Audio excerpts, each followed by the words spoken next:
अब की दशहरा में सैया नयले जाइब कैसे हम मेला घुमेले। ए सखी अब की दशहरा में सैया नयले जाइब कैसे हम मेला घुमेले।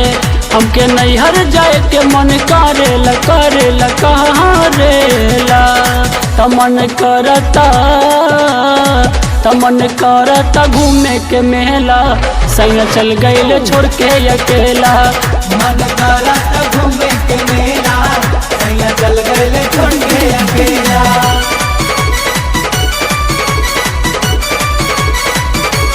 जय मां जय जय जय मां।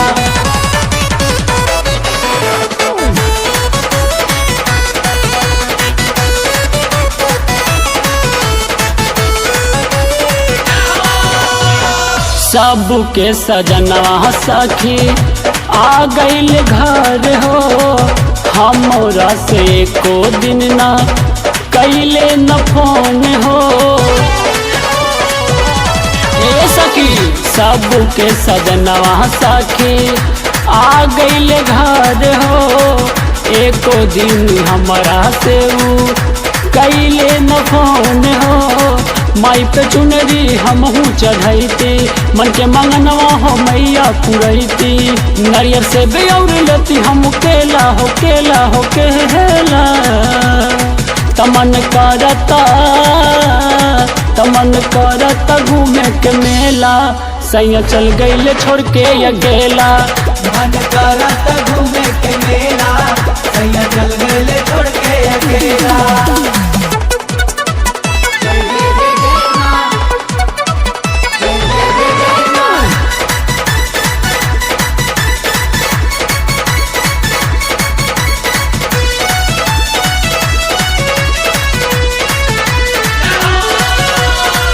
सैया जीता रहती घरे करती पूजा पाठ हो। देवदत्त देहाती संगे चलल जैती साथ हो। सुना ना सैया जीता रहती घरे करती पूजा पाठ हो। देवदत्त देहाती संग चलल जैती साथ हो। सुनील नंदन मंटुक बोलाई सबके संगे हमके मेला घुमाई। अब छोरा सैया के झमेला।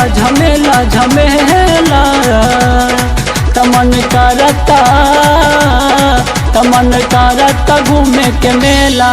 सैया चल गईले छोड़ के अकेला। मन करता